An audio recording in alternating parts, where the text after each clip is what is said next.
For nearly half a century, the world's two superpowers, armed with enough weapons to end humanity, stood toe-to-toe in a global standoff. This conflict didn't just redraw the map, it shaped the very world we live in right now. So, how did we get there? Yeah, that's really the big question, isn't it? The United States and the Soviet Union, they were allies in World War II. They fought together. But just a few years later, they were bitter enemies on the verge of destroying each other. What on earth happened? Well, at its core, the Cold War was this epic, decades-long rivalry. Now, it's called Cold for a reason. The US and the USSR never actually fought each other directly on a battlefield, but the threat of all-out nuclear war was always there, hanging over everyone's head. It was a war fought in the shadows, with spies, proxy wars, and just this incredibly intense suspicion. But you gotta understand, this wasn't just a squabble over land. This was a battle of ideas, of completely different ways of life. In one corner, you had the USA, capitalism and democracy. And in the other, the Soviet Union, communism and totalitarianism. We're talking polar opposites. Their worldviews were just fundamentally incompatible. So after World War II ends, the map of Europe gets redrawn. But not with ink. It was redrawn with ideology. This is the moment the world literally splits in two. And Winston Churchill, he just nailed it with this one famous phrase. He said an iron curtain had descended across the continent. And that image, it's perfect. It describes this brand new, harsh reality. You've got a free, democratic West and a Soviet-controlled communist East. The continent was just sliced in half. So how did this curtain even fall? Well, after the war, Soviet troops were all over Eastern Europe, and they just never left. Stalin installed these loyal communist governments, creating what he called a buffer zone. Now, if you're in the West, this looks like a straight-up power grab. But from Stalin's perspective, it was defense. He was thinking, hey, we've been invaded before. This is to protect ourselves. So the lines are drawn in the sand. And the tension? It doesn't just simmer. Oh no. It explodes into one dangerous global crisis after another. And just look at how quickly it all escalated. It is fast. In 1948, boom, you get the first major confrontation in Berlin.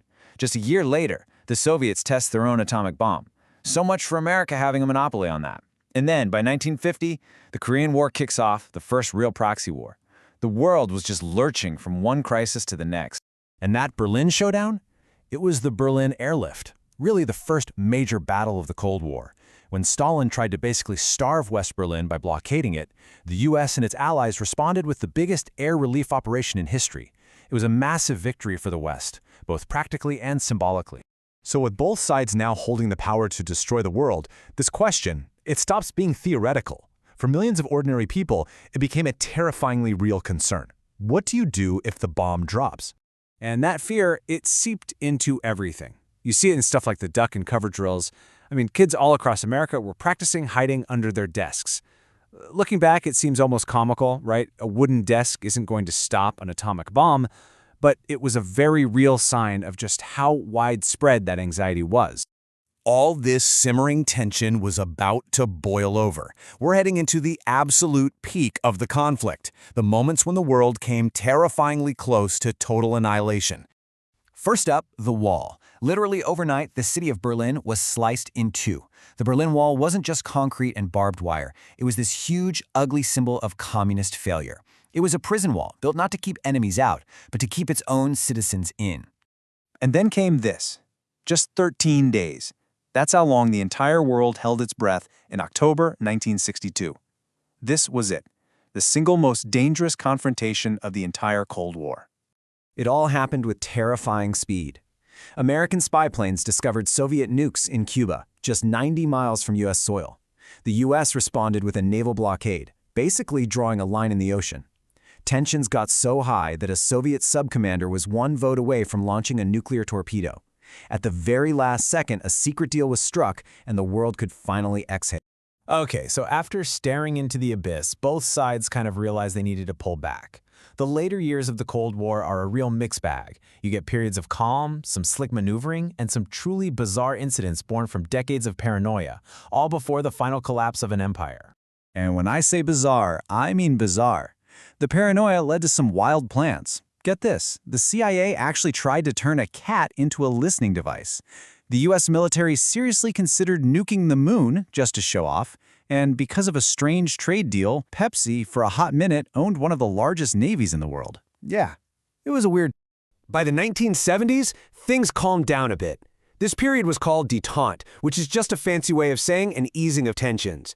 You had leaders like Nixon and Brezhnev actually meeting and signing treaties to limit their nuclear arsenals. It was basically a recognition that the arms race was getting way too expensive and dangerous for everybody. But here's the thing. Underneath that tough military exterior, the Soviet system was rotting from the inside. Decades of pouring money into the military meant their economy was a wreck. They just couldn't keep up anymore, especially when the U.S., under President Reagan, kicked off a whole new arms race. And that leads to this iconic rallying cry. In 1987, standing right there at the Brandenburg Gate in Berlin, Ronald Reagan issued a direct challenge to the Soviet leader, Mikhail Gorbachev. It just perfectly captured all the pressure that was building on the Soviet Union to finally change. And then it happened. In this chaotic, beautiful, spontaneous moment, the Berlin Wall was opened on November 9, 1989. People from east and west flooded the streets. They were celebrating, climbing the wall, tearing it down piece by piece. It was the symbolic end of the Cold War. You see, the fall of the wall was the beginning of the end. It set everything in motion for the final collapse of the Soviet Empire, and it left behind a legacy that still echoes today. Just 2 years after the wall fell, on Christmas Day, 1991 of all days, the Soviet Union itself just ceased to exist. Mikhail Gorbachev resigned, the red flag was lowered from the Kremlin for the very last time, and the 45-year standoff was officially over. And that leaves us with a final thought, doesn't it? The Soviet Union is gone, sure, but the tensions, the spheres of influence, the strategic competition between great powers, that's all still here.